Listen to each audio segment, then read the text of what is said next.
les collisions en une dimension. Donc, les notions préalables. Bon, premièrement, se rappeler les types de collisions. Donc, on a les collisions inélastiques, qui est la majorité des collisions là, dans la vie de tous les jours, qui est un choc entre deux objets. Les collisions parfaitement inélastiques, quand les objets restent collés ensemble.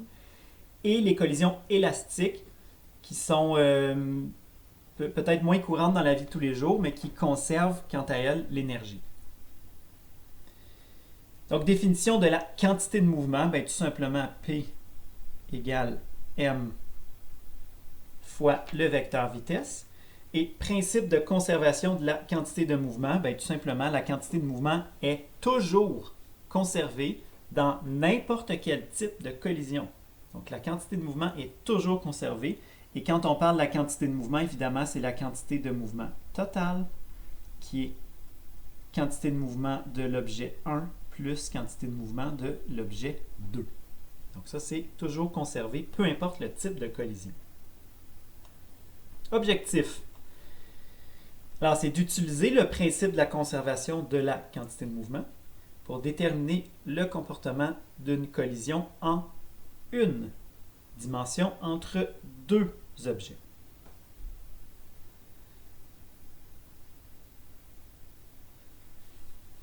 Donc, le principe de conservation de la quantité de mouvement nous dit que quantité de mouvement avant égale quantité de mouvement après. Évidemment, ça dépend, ça implique les vitesses des objets, ça implique les masses des objets. Alors, on va utiliser la convention de notation suivante. Donc, voici un exemple de collision. On voit la situation avant. Donc, les vitesses sont indiquées par les flèches bleues. Et la situation après. Donc, on voit que les vitesses ont changé. Il y a eu des forces exercées sur les objets. Donc, c'est une paire action-réaction. Alors, la convention de notation. Alors, soit M1 et M2.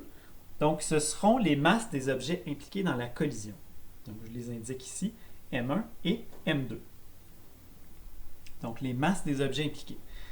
On aura U1 et U2 qui seront les vitesses des objets avant la collision. Donc, évidemment, U1 fait référence à la vitesse de l'objet 1 et U2 à la vitesse de l'objet 2. Et V1, V2, les vitesses des objets après la collision.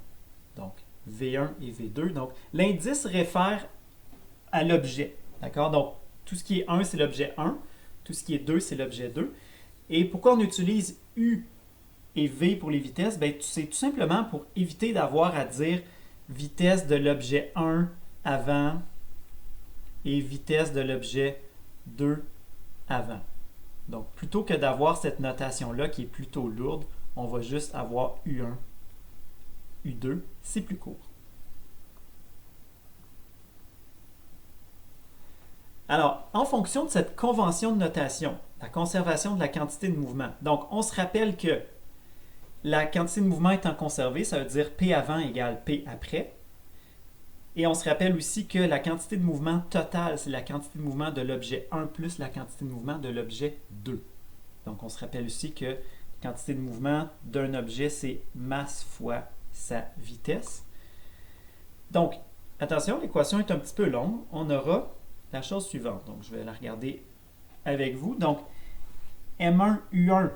Donc, ça, c'est la quantité de mouvement de l'objet 1, P1 avant. Ça, c'est P de l'objet 2 avant. Donc, M1, U1, M2, U2. Ça, c'est P2 après. Et ça, c'est P2. Excusez-moi, ça, c'est le premier, c'est P1 après. Et ça, c'est P2 après. Donc, au total, on a bien ici la quantité de mouvement avant est égale à la quantité de mouvement après. Donc, c'est une autre façon d'exprimer la conservation de la quantité de mouvement. Donc, explicitement, en utilisant les masses, les vitesses avant et après de chaque objet. Donc, ça, c'est l'équation qu'on va utiliser. Vous remarquez que c'est une équation vectorielle. D'accord? Donc, on additionne des vecteurs.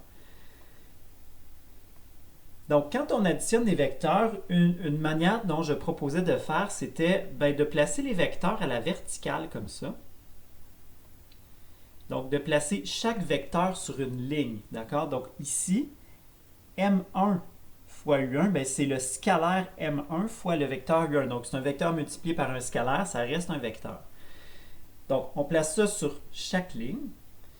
Alors, ici, ça représente la quantité de mouvement de la masse 1, quantité de mouvement de la masse 2. Donc, je vais indiquer dans la colonne ici en gris de quel objet il s'agit. Donc, il s'agit de la masse 1, de la masse 2 avant, et on retrouve la masse 1 et la masse 2 après.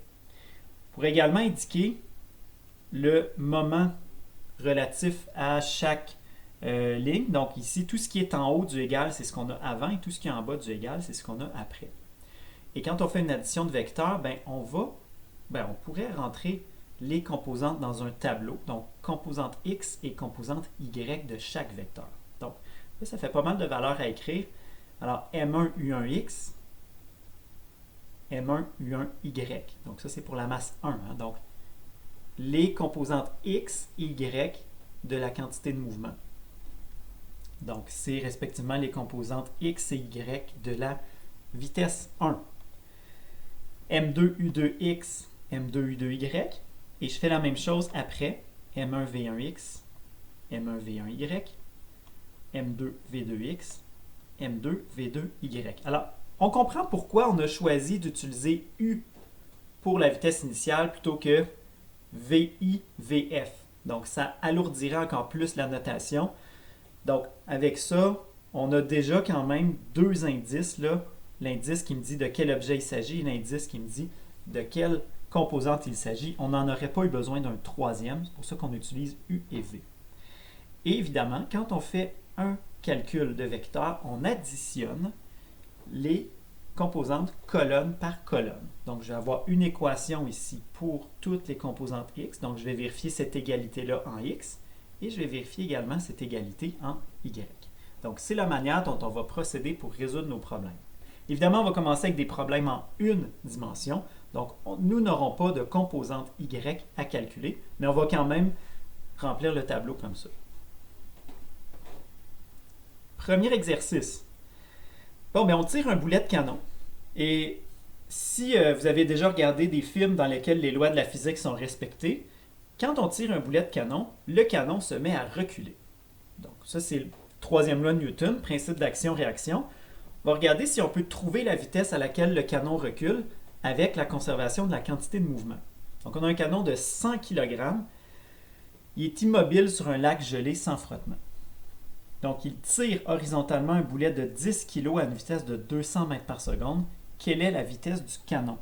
Point d'exclamation. Donc, il est sur un lac gelé sans frottement. Donc, les seules forces qui vont être exercées, c'est la paire action-réaction entre le canon et le boulet. Alors, on va analyser ça avec la quantité de mouvement et on va remplir notre tableau. Donc, même chose, peu importe la situation, ça va être le même tableau. Donc, on regarde avant, après. Donc, quantité de mouvement avant égale la quantité de mouvement après. Et on va associer M1 et M2 à des objets. Donc, on peut choisir ce qu'on veut. Moi, j'ai choisi que le boulet serait la masse M1 et le canon serait la masse M2. Mais on aurait pu les intervertir. On aurait pu prendre M2 pour le boulet et M1 pour le canon. Ça n'a pas d'importance. Donc, on va identifier nos éléments après la collision aussi. Donc, le boulet a toujours une masse de M1, le canon a toujours une masse de M2. Et maintenant, on va essayer de mettre les valeurs numériques dans chacune des colonnes. Si on commence avec Y, ben, il n'y a aucune composante Y. On voit ici que notre axe des X est horizontal. Toutes les vitesses sont seulement sur l'axe des X, donc il n'y a absolument rien en Y. Donc, qu'est-ce qu'on a en X? Alors, avant la collision, donc avant qu'il y ait l'interaction entre le canon et le boulet, avant qu'on tire le boulet, tout ça est au repos. Donc, c'est quand même assez facile. Voyez-vous, la quantité de mouvement du boulet avant la collision ainsi que du canon après la collision est nulle. Avant la collision. Donc, avant la collision, tout le monde a une quantité de mouvement nulle. Après la collision. Alors, pour ce qui est du boulet, ben ça, c'est sa quantité de mouvement, donc la masse fois sa vitesse. Donc, comme je sais que c'est la vitesse, en fait, c'est 200i, mais la composante x, c'est tout simplement 200. Et le canon, ben, j'ai une valeur inconnue. Alors, je vais mettre ici la masse du canon fois le module, la composante de la vitesse, donc V2x. Donc, c'est la vitesse qui est inconnue. J'aurais pu mettre tout simplement V2 parce que je sais que c'est une valeur qui est seulement sur l'axe des x. Donc, on applique notre conservation de la quantité de mouvement pour la colonne des x. Alors, j'ai ceci. Donc, 0 avant égale 10 fois 200, donc quantité de mouvement après du boulet, plus 100 fois V2x, quantité de mouvement après du canon. Si on isole, il faut faire attention de ne pas prendre de raccourci parce que, évidemment, quand j'envoie ça de l'autre côté, j'arrive avec un signe négatif et ce qui me donne une valeur négative pour la vitesse. Donc ça veut dire quoi? Ça veut dire que le canon part dans la direction opposée au boulet. Et c'est ce à quoi je m'attends en fonction du principe d'action-réaction. Donc, je m'attends à ce que si je lance le boulet d'un côté, le canon devrait reculer de l'autre côté. Donc, le moins qui est là est très important. Et pour l'obtenir, c'est pas bien compliqué, mais il faut juste être rigoureux à cette étape-là. Donc, bien appliquer notre loi de conservation. Donc, il y a 0 quantité de mouvement avant. Et après, si on fait le calcul, on peut vérifier qu'il reste encore 0 quantité de mouvement après. Donc, la quantité de mouvement est bel et bien conservée. Pour ce qui est du type de collision, ici, c'est une collision parfaitement inélastique. Pourquoi? Les objets sont liés avant la collision. Donc, c'est le canon et le boulet sont ensemble. Comment je peux dire ça? Ils ont la même vitesse. Donc, c'est une manière de dire qu'ils sont liés. Et après, ils ne sont plus liés ensemble. Donc, collision parfaitement inélastique. Et on peut vérifier que l'énergie cinétique n'est pas du tout conservée. Donc, j'ai au départ, avant, clairement, on a 0 joule d'énergie cinétique. Mais l'énergie cinétique après, clairement, on a quelque chose qui est plus grand que 0. Donc, on a fourni de l'énergie cinétique. L'énergie n'est pas conservée là-dedans. Et c'est normal. Donc, dans une collision, ce qui est conservé, c'est la quantité de mouvement. Deuxième exercice. Là, on a tiré un boulet de canon. Il vaut bien qu'il se passe quelque chose avec. Alors, il va foncer dans une balle de foin. En fait, il va aller s'encastrer dans une balle de foin. Il ne va pas la traverser, il va s'écraser dedans. Comme une mouche s'écrase sur un pare-brise, mais en faisant peut-être un petit peu plus de dommages. Alors, le boulet tiré précédemment s'encastre dans une balle de foin de masse de 150 kg. Quelle est la vitesse de la balle de foin après la collision? Alors, encore une fois, ici, on est dans une situation de collision parfaitement inélastique. Donc, les objets sont liés après la collision. Donc, si la balle de foin va s'encastrer, si le boulet va s'encastrer dans la balle de foin, il ne forme qu'un avec la balle de foin. Les deux ont la même vitesse. Donc, cette vitesse-là est la vitesse commune de la balle de foin et du boulet de canon. On va appliquer la même technique. Donc, on remplit le même tableau.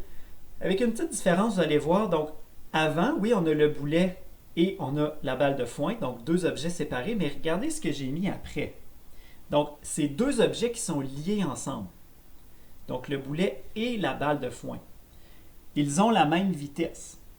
Ils ont la même vitesse. Ce que ça veut dire, c'est que je peux, à toute fin pratique, les considérer comme un seul objet. Donc, c'est un objet dont la masse totale est la masse combinée de la balle de foin et du boulet de canon. Donc, toujours rien dans la composante Y. Dans la composante X, alors le boulet de canon, on avait la vitesse de 200 mètres par seconde, 10 kg pour la masse. La balle de foin, 0 quantité de mouvement, donc elle est initialement au repos, avant la collision. Et après, tout simplement, le total des masses, 10 plus 150, fois leur vitesse commune, V, qui est mon inconnu à calculer. Et on va appliquer, donc faire la suite de cette équation-là. Donc, je ne l'ai pas mis, mais on peut avoir notre 0, là, ici, qu'on peut rajouter. Là.